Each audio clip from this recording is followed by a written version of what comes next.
সেটা হচ্ছে এক কথায় প্রকাশ যে 25 বছর পূর্ণ হওয়ার উৎসবকে আমরা সাধারণত রজত জয়ন্তী বলি। তাহলে রজত জয়ন্তী কি বলা হয়, যে প্রতিষ্ঠানে বয়স 25 বছর পূর্ণ হয় সেই উন্নত উৎসবকে বলা হয় রজত জয়ন্তী। দ্বিতীয়ত, যে নারীর স্বামী ও পুত্র মৃত, তাহলে যে নারীর স্বামী এবং পুত্র মৃত তাকে এক কথায় বলা হয় আবিরা। অপরদিকে যে নারীর পূর্বে অন্যের স্ত্রী ছিল, অর্থাৎ পূর্বে একবার শাদী হয়েছিল, এ ধরনের বিষয়কে এখানে বোঝানো হচ্ছে।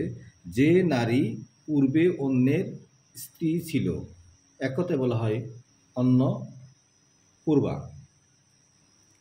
ভালোবাসে এই শব্দটিকে এক কথায় প্রকাশ করা হয় বারো মুখ।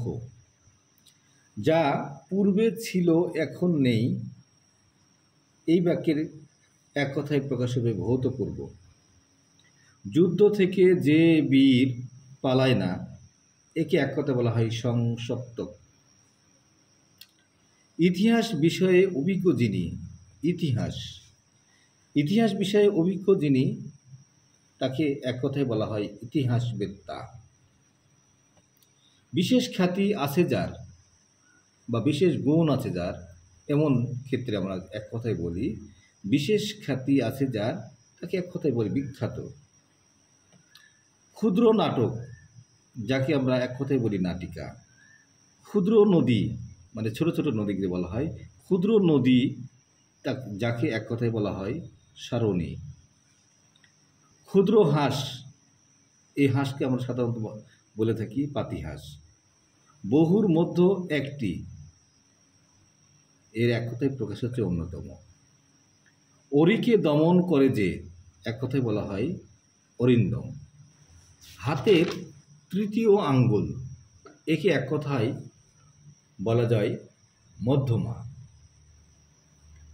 ক্ষুদ্র গ্রাম, যাকে বলা হয় পল্লী গ্রাম। ক্ষুদ্র বাগান, যাকে বলা হয় বাগিচা। ক্ষুদ্র জাতীয় বকের শ্রেণী, যাকে এক কথায় বলা হয় বলাকা। কি করতে হবে তা বুঝতে না পারা, একে বলা হয় কিংকর্তব্য বিমূঢ়।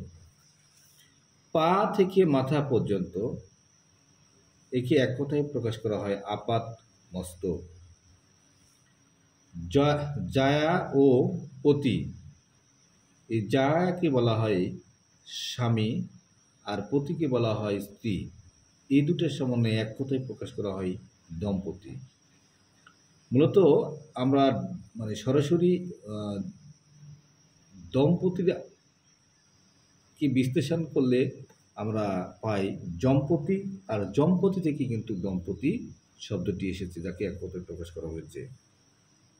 এরপরে তল স্পর্শ করা যায় না যার, অতল স্পর্শী, যাকে একবার যার গভীরতা নির্ণয় করা যায় না, এমন কি বলা হয় অতল স্পর্শী।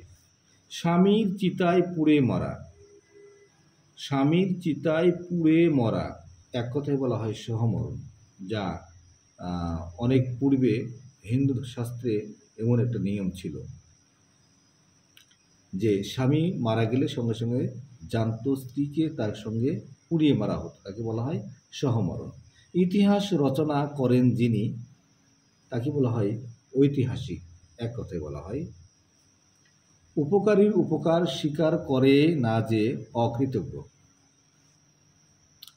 যে আপনাকে হত্যা করে, যে আপনাকে হত্যা করে, এর এক কথায় প্রকাশ হচ্ছে আত্মঘাতী। যার কোনো তিথি নেই, যার কোনো তিথি নেই তাকে বলা হয় অতিথি। যার অর্থ নেই, অর্থহীন। যা মাটি ভেদ করে উঠে, সেটা হচ্ছে কি এক কথায় বলা হচ্ছে উদ্ভিদ। তো আজকের এই বাক্য সংকোচন বা এক কথায় প্রকাশ খুব গুরুত্বপূর্ণ, এক কথায় প্রকাশ কিছু উল্লেখ করা হয়েছে এখানে, যা খুবই গুরুত্বপূর্ণ এবং পাবলিক বিশ্ববিদ্যালয় থেকে বিসিএস সহ বিভিন্ন পরীক্ষায় এই ধরনের প্রশ্ন আসে আমরা যদি এই কয়েকটা বিষয় যদি আমরা খুব সহজে মনে রাখার চেষ্টা করি, তাহলে আমরা সেই সব পরীক্ষাতে আমরা সহজেই সঠিক উত্তর করতে পারবো ইনশাআল্লাহ। তো আমাদের এই ভিডিও যদি ভালো লেগে থাকে, তাহলে আপনারা আমার চ্যানেলকে সাবস্ক্রাইব করবেন। আমার চ্যানেলের নাম হচ্ছে ব্যবহারিক বাংলা। ধন্যবাদ এতক্ষণ আমার সঙ্গে থাকার জন্য।